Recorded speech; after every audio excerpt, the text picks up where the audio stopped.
is a living reality.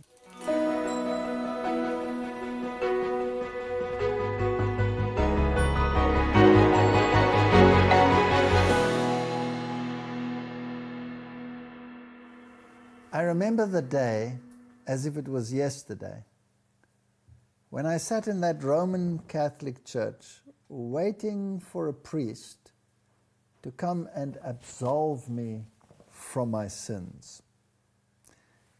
And when he did not come, and I could not communicate with the host that was present, because after all it was a sacrificial host, I needed a priest as an intermediary, I realized that the system cannot provide what it should provide.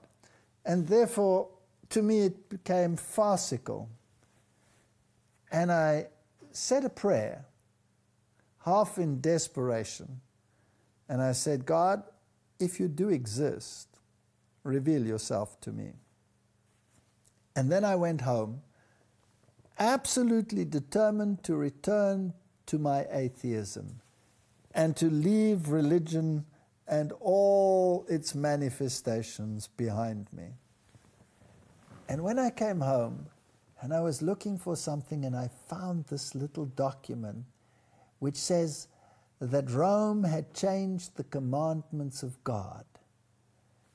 And I looked at this, and they had a list of the catechism commandments, and I needed a Bible to verify that it had been changed. And eventually I found the Bible in my home, strangely enough, and compared the two and found that it actually was so.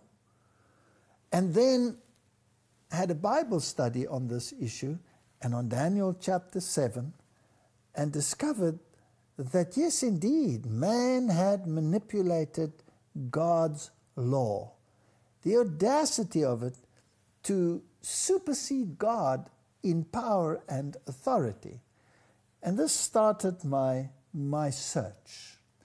So when I asked that question, I was first given doctrinal information.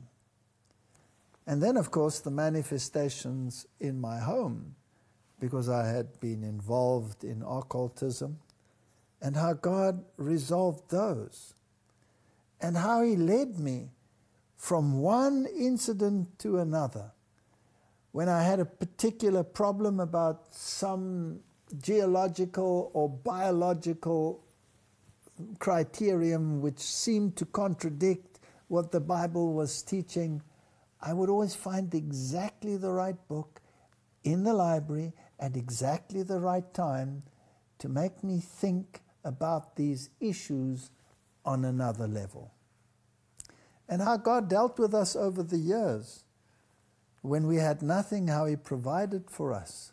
I remember sitting around a table after having committed myself to believe that God exists and that He does care about each and every individual as He would take care of the sparrows.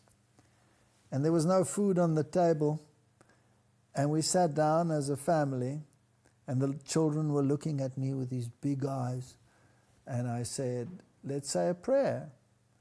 And I said, Heavenly Father, we thank You for the food which we are about to receive. And when my words were cold, there was a telephone call.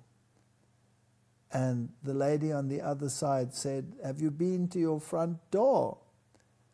And I said, no. Why? Because we came in via the garage. She said, go and look at your front door. And I put the phone down and went and looked at the front door, and here was a basket of food.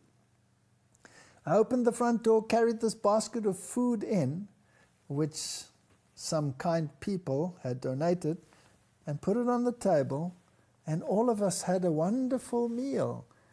And this was so gratifying. This was such a beautiful example of how God takes care of the little things, how He carried me through university. And whenever there was a confrontation regarding the evolution-creation debate, God would provide a marvelous way out. Or how He opened the way that I could go to the various places in the world. not having any money to finance such things, God always provided every single thing that I needed. And not only that, when I was away, who would take care of my family? God took care of that as well. And I have learned to trust Him implicitly. When I was confronted with antagonism on the stage, or even threats of violence against me for what I was saying, God would provide a way out. And I believe that He will give His angels charge over you, and that He will take care of you according to His promise, because I have experienced it in my own life.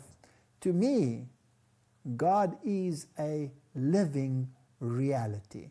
I cannot see Him, I cannot touch Him, but I absolutely believe that He is involved at every single level of my life. And like Job, I would say, even if He slay me, yet will I trust Him.